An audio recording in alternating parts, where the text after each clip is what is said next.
الحمد لله الذي كفى وسلام على عباده الذين اصطفى أما بعد فقد قال الله تبارك وتعالى في القرآن المجيد والفرقان الحميد أعوذ بالله من الشيطان الرجيم بسم الله الرحمن الرحيم والعاديات ضبحا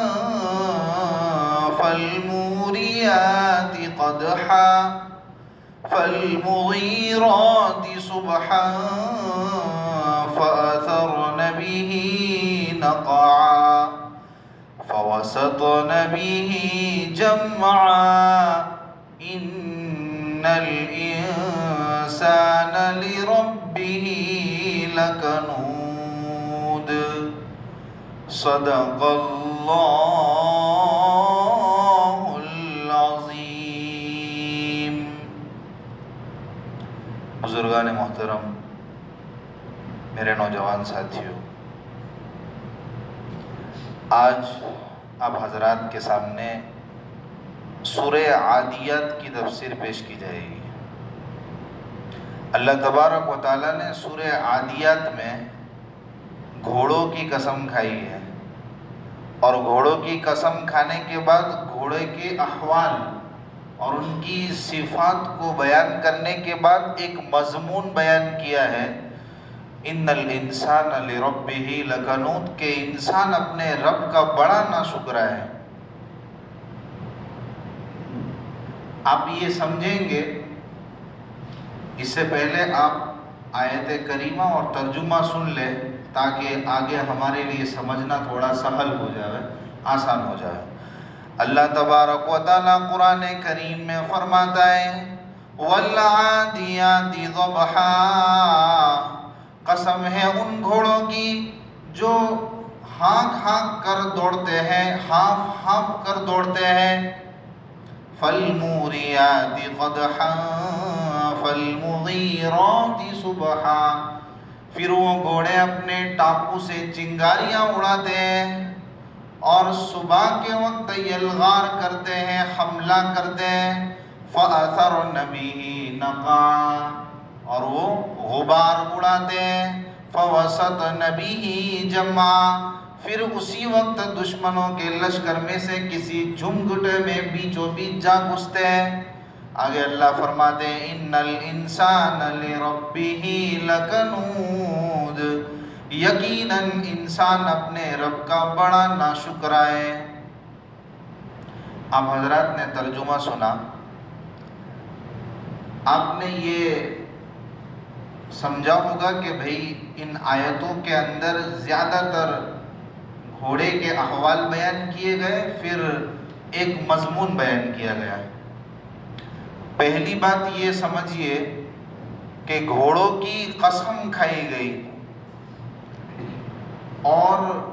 گھوڑے کی قسم کیوں کھائی گئی؟ ایک بات تو یہ کہ قسم اللہ کو کھانے کی کیا ضرورت پڑی؟ اللہ کی بات کے بارے میں، اللہ کے قول کے بارے میں تو قرآن کہتا ہے وَمَنْ أَصْدَقُ مِنَ اللَّهِ قِيلًا، کہ اللہ سے زیادہ سچی بات کسی کی نہیں ہو سکتی، اللہ سے زیادہ سچی بات کسی کی ہو ہی نہیں سکتی، اللہ کی بات حد سے زیادہ سچی ہے، تو پھر اللہ کو قسمیں کھانے کی ضرورت کیا ہے؟ اور ایک بات کہ بھئی گھوڑے کی قسم کیوں کھائی؟ آپ پہلے سوال کا جواب سورۃ العصر کی تفسیر کے ذیل میں سن چکے ہو کہ اللہ جہاں بھی قسمیں کھاتے ہیں اور جن چیزوں کی قسمیں کھاتے ہیں تو وہاں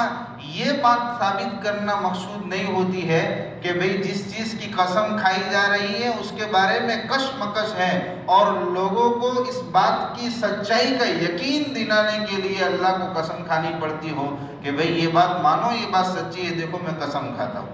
نہیں،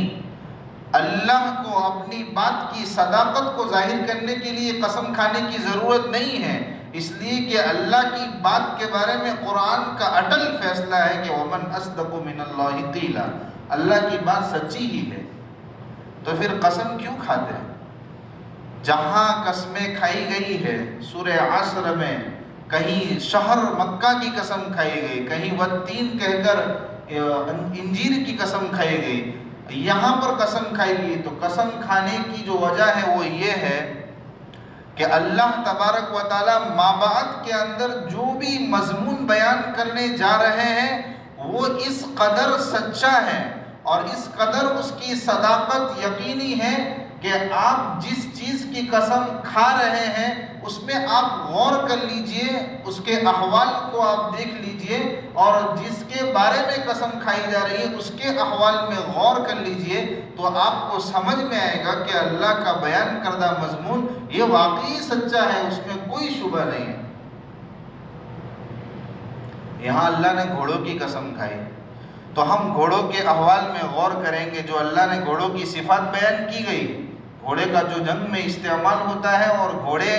جن صفات کے ساتھ متصف ہوتے ہیں، آپ اس میں غور کیجئے اور آپ ایک طرف انسان کو رکھیے تو آپ پائیں گے کہ انسان واقعی ناشکرا ہے اپنے رب کا۔ اچھا، گھوڑوں کے احوال بیان ہم بعد میں کرتے ہیں، پہلے آپ یہ سمجھیے کہ بھئی گھوڑوں کی قسم کیوں کھائی گئی؟ تو آپ یہ جواب سنیے اس کا کہ بھئی گھوڑے جو ہیں وہ اہل عرب کے ساتھ گھوڑوں کو ایک خاص مناسبت رہی ہے، ایک خاص ربط اور تعلق رہا ہے۔ کیا مناسبت ہے اہل عرب کو؟ بہت بڑی مناسبت ہے، اور اس قدر گھوڑوں سے ان کو مناسبت تھی کہ اہل عرب مشہور ہے، معروف ہے اپنے نسب ناموں کو محفوظ کرنے کے اندر۔ ہماری برادری کے اندر، ہمارے یہاں زیادہ سے زیادہ ہمیں نسب نامہ پوچھا جائے تو ہم باپ، دادا، پردادا، سکڑ دادا 2 4 5 ہم بتا دیں گے، لیکن وہاں تو دور دور تک ان کے نسب نامے محفوظ ہوتے تھے۔ لیکن گھوڑوں کے ساتھ ان کا اتنا تعلق اور اتنی مناسبت کہ وہ انسانوں کے نسب نامے تو دور دور تک محفوظ رکھتے تھے، لیکن اپنے گھوڑوں کے نسب نامے بھی دور دور تک ان کے پاس محفوظ ہوتے تھے کہ بھئی یہ گھوڑا کس سے ہے، یہ کس سے ہے، وہ کس سے ہے، وہ کس سے، یہ اس سے، دور دور تک ان کے نسب نامے محفوظ ہوا کرتے تھے، اس قدر ان کی گھوڑوں کے ساتھ مناسبت تھی۔ اور وجہ یہ ہے اللہ کے گھوڑوں کی قسمیں کھانے کی کہ یہ عرب کے اندر جو نظام تھا وہ قبائلی نظام تھا، قبیلوں میں وہ رہتے تھے، اور عام طور پر ایسا ہوتا ہے کہ جہاں قبیلوں کی سسٹم ہوتی ہے وہاں عداوتیں ہوتی ہے، وہاں دشمنیاں ہوتی ہیں۔ بسا اوقات تو جنگ کی نوبت آتی ہے، تو جنگ کے موقع پر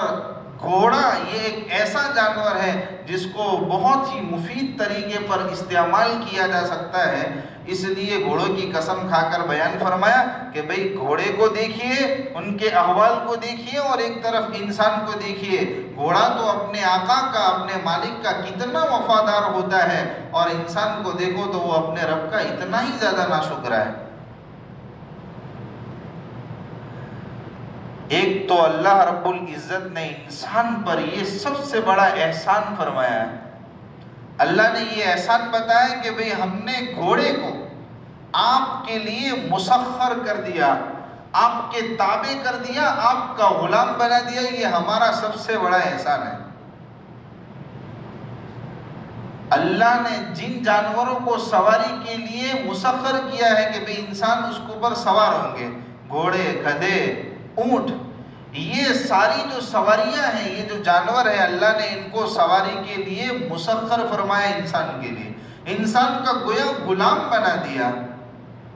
اور ان گھوڑوں کو اور ان جانوروں کو ہی نہیں، بلکہ اللہ نے پوری کائنات کو انسانوں کے لیے مسخر فرما دیا۔ اللہ قرآن کریم میں فرماتے ہیں نا، أَلَمْ تَرَوْا أَنَّ اللَّهَ سَخَّرَ لَكُم مَّا فِي السَّمَاوَاتِ وَمَا فِي الْأَرْضِ وَأَسْبَغَ عَلَيْكُمْ نِعَمَهُ ظَاهِرَةً وَبَاطِنَةً۔ آپ دیکھتے نہیں ہو کہ اللہ تعالیٰ نے آسمان اور زمین میں جتنی چیزیں ہیں سب کے سب انسانوں کے لیے تمہارے لیے مسخر کر دی. اچھا، مسخر کرنے کا مطلب کیا ہوتا ہے؟ تسخیر کا مطلب یہ ہوتا ہے کہ تم جیسے چاہو ان سے فائدہ اٹھاؤ، اپنے مفاد میں، اپنے فائدے میں ان چیزوں سے جس قدر جیسے فائدہ اٹھانا چاہو اٹھا سکتے ہو. کوئی معاوضہ نہیں لگے گا آپ سے، کوئی کسی قسم کی کوئی رقم نہیں مانگی جائے گی، کوئی پیسے نہیں مانگے جائیں گے، بلکہ آپ مفت میں استعمال کرو جیسے چاہو. پہلے زمانے کے اندر جو ظالم بادشاہ ہوتے تھے، ظالم قسم کے بادشاہ، جب ان کو اپنے کوئی کام نکلوانا ہوتا نا، مثال کے طور پر کوئی تعمیری کام کروانا ہے، تو وہ راستے میں اگر کوئی مزدور گزرتا تو اسے کہتے ادھر آ، چلیے کام کر، شام تک یہ کام ہو جانا چاہیے. وہ بیچارہ مزدور بادشاہ کے حکم سے کام پہ لگ جاتا، اور مزدوری کرتا، خوب پسینہ خون بہاتا، اور شام کے وقت جب مزدوری لینے کا ٹائم آتا تو بادشاہ چل پھوٹ یہاں سے، ہو گیا تیرا کام، نہ کوئی کھانا ملے گا، نہ کوئی تیری مزدوری ملے گی، کچھ بھی نہیں ملے گا، جا یہاں سے. تو گویا کہ اس نے انسان کا فائدہ اٹھایا، مفت میں ان سے کام کرایا. ویسے ہی اللہ تبارک و تعالیٰ نے پوری کائنات کو انسان کے لیے مسخر کر دیا، کہ مطلب یہ ہے کہ آپ کائنات کی چیزوں سے جس طرح چاہو فائدہ اٹھاؤ، اس پر آپ سے کسی قسم کا کوئی معاوضہ نہیں لیا جائے گا. میرے بھائیو ذرا سوچو تو صحیح، اگر اللہ نے اتنی نعمتیں ہمیں دی ہیں آسمان و زمین کے اندر، اگر اللہ کسی کا معاوضہ لینے پر آ جائے تو ہمارا کیا بنے گا؟ جیسے اللہ تبارک و تعالی ہمیں سورج کی روشنی عطا فرمائی، ہم سورج کی روشنی سے کتنا فائدہ اٹھاتے ہیں، ہم زمین سے کتنا فائدہ اٹھاتے ہیں، ہم پانی سے کتنا فائدہ اٹھاتے ہیں. خالی سورج کی روشنی کی مثال لے لو، اگر اللہ کہے کہ بھئی اتنے سالوں سے اتنے کروڑ لوگ سورج کی روشنی سے فائدہ اٹھا رہے ہو، ذرا مجھے اس کی تھوڑی سی قیمت دے دیجئے، مجھے اس کا معاوضہ دے دیجئے. میرے بھائیوں، ہم سے لائٹ بل تو بھرا نہیں جاتا، ہم کیا سورج کا بل بھریں گے؟ کوئی بھر پائے گا؟ تو خیر، ہم اللہ کی نعمتوں سے اور اللہ کی مسخر کردہ چیزوں سے اتنا زیادہ فائدہ اٹھا رہے ہیں، اللہ اس پر ہمارا کوئی معاوضہ بھی نہیں لے رہے. تو اللہ نے ان جانوروں کو ہمارے لیے، خاص کر کے گھوڑے کو اور سواری کے جانور ہیں، ہمارے لیے جو مسخر کیا ہے، یہ بیچارے بغیر کسی اپنے مفاد کے وہ ایسے غلام بن جاتے ہیں اور ایسے انسان کے مطیع و فرما بردار بن جاتے ہیں، اور اللہ ان کی طبیعت کے اندر انسان کی اس قدر اطاعت اور فرما برداری کوٹ کوٹ کر بھر دیتے ہیں کہ ایک چھوٹا سا بچہ بھی اگر کسی گھوڑے کے منہ میں لگام ڈال دے اور اس پر سوار ہو کے چلنے لگے، اس کو دوڑانے لگے، وہ جس طرف چاہے اس کو دوڑائے. چھوٹے سے بچے کو بھی وہ منہ موڑ کر یہ نہیں کہتا ہے کہ بھائی میں تیرے سے بڑا ہوں، جسم میں عظیم الجثہ ہوں، طاقت میں تیرے سے بڑا ہوں، تیری طاقت کیا ہے، تو بچہ ہے، تو مجھ سے خدمت لیتا ہے، تو میری خدمت کر. کبھی کوئی گھوڑا یا کوئی بھی جانور جس کو اللہ نے سواری کے لیے مسخر کیا ہے، وہ ہم سے کبھی یہ مطالبہ کرتا ہے کہ بھی آج تو میری خدمت کر، میں تیرے سے بڑا ہوں، تیرے سے طاقت میں بڑا ہوں؟ نہیں کرتا، بچی سے بھی سوال نہیں کرتا ہے. اللہ نے ان کی طبیعت کے اندر اس قدر ہماری اطاعت اور فرما برداری کوٹ کوٹ کر بھر دی. یہ ان جانوروں کا حال. اور اللہ نے خالی ان کو مسخر نہیں کیا، بلکہ مسخر کرنے کے ساتھ ساتھ ان کو انسان کا ایسا فرما بردار بنایا اور ایسا وفادار بنایا کہ دنیا میں اس کی مثال نہیں ملتی. جنگ میں چلے جائیے، لڑائی کا میدان ہے، جنگ کا میدان ہے، یہ گھوڑے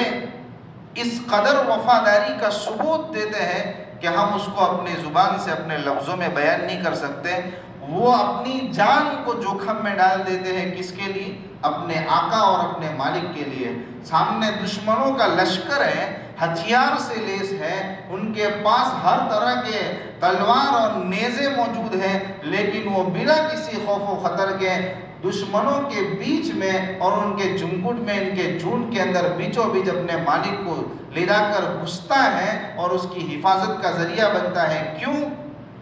اللہ نے اس کو مسخر کیا ہے. ورنہ اس مالک نے اس جانور کو زیادہ سے زیادہ کیا دیا ہے؟ پانی دیا، زیادہ سے زیادہ اس کو چارہ کھلایا. اور وہ پانی اور چارہ اس کی ذات کا تھوڑی ہے، وہ اللہ نے بنایا، پانی اللہ نے نکالا، چارہ اللہ نے پیدا کیا تب جا کر کھلایا، لیکن یہ انسان اس کی تھوڑی سی ضرورت پوری کر دیتا ہے، اور یہ بے زبان جانور جو ذویل عقول بھی نہیں ہے، اشرف المخلوقات بھی نہیں ہے، وہ اپنی جان جوخم میں ڈالنے کے لیے تیار ہو جاتا ہے اور اپنی جان کی قربانی دینے کے لیے بھی تیار ہو جاتا ہے۔ تو اللہ نے ان جانوروں کے ذریعے سے انسان کو سمجھایا کہ بھئی میں ان کی قسم کھا کر جن کو تم جنگوں کے اندر استعمال کرتے ہو نا، اس سے تم کچھ سیکھ لو کہ یہ جانور بھی اپنے مالک کے وفادار ہوتے ہیں اور اپنے مالک کی خاطر اپنے جان کی بازی لگا دیتے ہیں، قربانی دے دیتے ہیں۔ تم میری نعمتوں کو کتنے سالہ سال سے استعمال کر رہے ہو اور میں تم سے معاوضہ بھی نہیں لے رہا ہوں اس کا، اور میری نعمتوں کے اندر اس قدر ڈوبے ہوئے ہو، اس قدر غریق ہو اور نہایت ہی بے دردی سے میری نعمتوں کا فائدہ اٹھا رہے ہو، اور جہاں بات آتی ہے عبادت کرنے کی، اس کا شکر بجا لانے کی، تو تمہارے پاس ان گھوڑوں کا اپنے مالک کے ساتھ جو سلوک ہے، اتنا بھی میرا حق ادا کرنے کے لیے ٹائم نہیں ہے، اور اتنی قربانی بھی تم نہیں دے سکتے ہو جتنا یہ گھوڑا معمولی چارہ پانی کھا کر اپنے آقا کے ساتھ جو سلوک کرتا ہے، جو جان کی بازی دینے کے لیے تیار ہو جاتا ہے، اور تم گھوڑے سے بھی گئے گزرے۔ یہ اللہ فرما رہے کہ ان الانسان لربہ لکنود، کہ یقیناً انسان اپنے رب کا بڑا ناشکر ہے۔ اب آیت کریمہ کے ترجمے کے ذیل میں کچھ تفسیری نکات سمجھیے، پھر انشاءاللہ بات کو ختم کریں۔ وَالْعَادِيَاتِ ضَبْحًا، قسم ہے ان گھوڑوں کی جو ہانپ ہانپ کر چلتے ہیں۔ گھوڑے جب دوڑتے ہیں نا تو ان کے اندر سے ہانپنے کی آواز آتی ہے، اور گھوڑے کو آپ جتنا تیز دوڑا لو وہ اتنا تیز دوڑیں گے، چاہے کتنا بھی وقت گزر جائے ان کی رفتار کے اندر فرق نہیں آتا۔ یہ گھوڑوں کی ایک خصوصیت ہے، صفت ہے۔ فَالْمُورِيَاتِ قَدْحًا فَالْمُغِيرَاتِ صُبْحًا فَأَثَرْنَ بِهِ نَقْعًا، کہ یہ گھوڑے جب جنگ کے میدان میں زمین جو پتھریلی زمین ہوتی اس پر جب اپنے ٹاپو رکھتے، اپنے قدم رکھتے، جو ان کے نیچے نال ہوتے ہیں، تو پھر وہ چنگاری اڑاتے۔ پتھر ہو، پتھر کو پتھر سے رگڑو تو چنگاری اڑتی ہے نا، تو اسی طرح یہ پتھریلی زمین پر جب یہ گھوڑے دوڑتے ہیں تو ان کے پاؤں کے نیچے جو نال ہوتے ہیں جب یہ پتھریلی زمین سے ٹکراتے ہیں تو چنگاریاں اڑتی ہیں۔ یہ ان کے جنگ کی حالت کے اندر جو گھوڑوں کو استعمال کیا جاتا ہے ان کے احوال کو بیان کیا جا رہا ہے۔ فَالْمُغِيرَاتِ صُبْحًا، اور پھر یہ دیکھو کہ یہ آقا کے کتنے وفادار ہوتے ہیں، ان کا کوئی ذاتی مفاد نہیں ہوتا۔ صبح سویرے اہل مکہ کا اور عرب کے اندر یہ مزاج تھا اس زمانے میں کہ دشمنوں پر جب حملہ کرنا ہوتا ہے تو صبح کا وقت چونکہ غفلت کا وقت ہوتا ہے، اس وقت وہ حملہ کرتے، تو وہ اپنے آقا کے حکم سے اس وقت صبح کے وقت نکل جاتے اور یلغار کرتے، دشمنوں پر حملہ بولتے۔ فَأَثَرْنَ بِهِ نَقْعًا، اور جب وہ دوڑتے نا تو اس دوڑنے کی وجہ سے غبار اڑتا، حالانکہ رات کی ٹھنڈک کی وجہ سے غبار تو بیٹھ جاتا ہے نا، رات کو ٹھنڈک ہو تو صبح سویرے آپ نے کبھی دیکھا کہ غبار اڑ رہا ہے، بلکہ غبار وہ بیٹھ جاتا ہے، جم جاتا ہے۔ لیکن یہ گھوڑے جب صبح کے وقت دوڑتے ہیں تو ان کی دوڑنے کی آواز کی وجہ سے، ان کی دوڑنے کی وجہ سے یہ غبار اڑنے لگتا ہے۔ فَأَثَرْنَ بِهِ نَقْعًا، اور اس اڑنے کی وجہ سے گھوڑے ایک طرف دوڑ رہے، ایک طرف غبار اڑ رہا ہے، دونوں کا جب سنگت ہوتی ہے، دونوں کا جب ملاپ ہوتا ہے تو دن میں بھی ایسا لگتا ہے کہ رات ہو، رات نما احساس ہوتا ہے، اندھیرا سا چھا جاتا ہے دن میں بھی۔ فَوَسَطْنَ بِهِ جَمْعًا، اور ایک گھوڑوں کی ایک صفت، ایک حالت یہ بیان کی، اسی وقت صبح کے اندر وہ جب دیکھتے ہیں کہ دشمن برسرے پیکار ہیں تو ان کے لیے مقابلہ کرنے کے لیے وہ دشمنوں کے بیچوں بیچ جھنگٹ کے اندر، جھنڈ کے اندر چلے جاتے ہیں اور اپنے آقا کے دشمنوں سے مقابلہ کرتے ہیں۔ پھر اللہ تعالیٰ فرما رہے ہیں کہ بھی ذرا تلنا تو کرو، تلنا کرو، کمپٹیشن تلنا کرو، آپ ایک دوسرے کو موازنہ کر کے دیکھو، ایک طرف گھوڑے ہیں ایک طرف انسان ہے، گھوڑا انسان کا اتنا وفادار، معمولی اس کو چارہ پانی کھلا دیا کہ اس کے لیے اتنا تیار ہو گیا، اور تم اب اپنی تلنا کرو۔ اب آپ کو سمجھ میں آ گیا ہوگا کہ انسان اپنے رب کا کیسے ناشکرا ہے۔ آ گیا بھی؟ انسان اپنے رب کی ناشکری کرتا ہے، کیسے کرتا ہے؟ 3 صورتیں بیان کی ہے۔ اس میں سے ایک صورت آج بیان کرتے ہیں اور باقی انشاءاللہ 2 صورتیں آئندہ اتوار کو بیان کریں گے۔ اللہ کی سب سے بڑی ناشکری اور اللہ سب سے زیادہ جو ناراض ہوتا ہے نا وہ کفر کی وجہ سے، شرک کی وجہ سے۔ جب انسان اللہ کو مانتا ہے اور اللہ کو ماننے کے ساتھ ساتھ اس کو پتا ہے، کافر لوگ اہل عرب جو تھے وہ پتا تھا ان کو، وہ اپنی زبان سے یہ تو کہتے تھے کہ اللہ نے آسمان کو پیدا کیا، زمین کو پیدا کیا، لیکن اس کے بعد وہ ان کا عقیدہ تھا کہ اللہ نے آسمان زمین کو پیدا کر دیا، اب اللہ نعوذ باللہ معطل ہو گئے، اب اللہ بیکار ہو گئے، اب یہ ہمارے جو لات اور عزا جب دیوی دیوتا ہے نا وہ اولاد دیتے ہیں، وہ روزی دیتے ہیں، وہ عزت دیتے ہیں، سب کچھ دینے والا کام ان کا ہے، اللہ کا کام ختم ہو گیا ہے، وہ ایسا ان کا عقیدہ تھا۔ تو یہ اللہ کو ناپسند ہے۔ یہ ناشکری سب سے بڑی ناشکری ہے کہ انسان اپنے رب کے ساتھ کسی کو شریک کرے، کہ اللہ سب کچھ کرے اور اللہ کی ان عبادت مخصوصہ کے ساتھ کسی غیر کو شریک کرے، یہ اللہ کو سب سے زیادہ ناپسند۔ یہ مضمون بھی آپ سن چکے ہیں کہ بھئی جو کافر ہے، مشرک ہے، جو اللہ کے ساتھ شریک ٹھہراتے ہیں، ان کی مغفرت نہیں ہوگی، باقی اللہ بہت سارے گناہ، کیسے بھی گناہ اللہ ان کی مغفرت کر دیں گے، لیکن شرک کے گناہ کو اللہ، اس ناشکری کو اللہ معاف نہیں فرماتے۔ خیر، ہم یہ سمجھتے ہیں کہ بھئی کافر اور ناشکری اور شرک یہ تو غیروں کے اندر ہی پایا جاتا ہے، نہیں میرے بھائیوں، آج مسلمانوں کے اندر بھی یہ چیزیں آ گئی ہیں۔ کیسے؟ وہ اس طور پر کہ ہم دیکھتے ہیں کہ لوگ درگاہوں پہ جا کے منتیں مانتے ہیں اور ان سے یہ کہتے ہیں کہ بھئی بابا صاحب ہمیں دیں گے، آپ اولاد سے نواز دیجیے، آپ نوازش کر دیجیے ہمارے لیے، ہمارے حق میں یہ ہمیں اولاد دے دیجیے، عزت دے دیجیے۔ یہ سب کیا ہے؟ یہ سب اسی زمرے میں آتا ہے، شرک کی فہرست میں آتا ہے، اور ان غیر لوگوں کے بارے میں جو وعید آئی ہے اور غیر لوگوں کے بارے میں جو کچھ کہا گیا ہے، یہ ساری وعید کے اندر یہ لوگ بھی شامل ہوتے ہیں۔ جو انسان اپنے رب کو جو چیز اس سے مانگنی چاہیے تھی، وہ ان بزرگوں سے عقیدت و محبت میں اتنے اندھے ہو جاتے ہیں کہ ان کو ہی گویا خدا مان لیتے ہیں۔ بزرگوں کی عقیدت اور محبت یہ جزو ایمان ہے، ایمان کا ایک حصہ ہے، لیکن اس کو اس قدر بڑھاوا نہ دیا جاوے کہ جو چیزیں اللہ کے ساتھ مخصوص ہے ہم اس کے قائل ہو جاوے کہ بھئی یہ بابا، یہ بزرگ، یہ پیر، یہ ہمیں اولاد دیتے ہیں، یہ ہمیں روزی دیتے ہیں، ان سے نہ مانگا جائے، اس لیے ورنہ ہم اس وعید کے حقدار ہو جائیں گے اور اللہ کی سب سے بڑی ناشکری یعنی شرک کے زمرے میں آ جائیں گے۔ اللہ ہم سب کی حفاظت فرماوے۔ آئندہ انشاءاللہ دو جو ناشکری اور ہے جو انسان اپنے رب کی عام طور پر کرتا ہے اس کے بارے میں اور دیگر آیت کے بارے میں انشاءاللہ تفسیر کی جائے گی۔ اللہ تعالی ہم سب کو کہنے سننے سے زیادہ عمل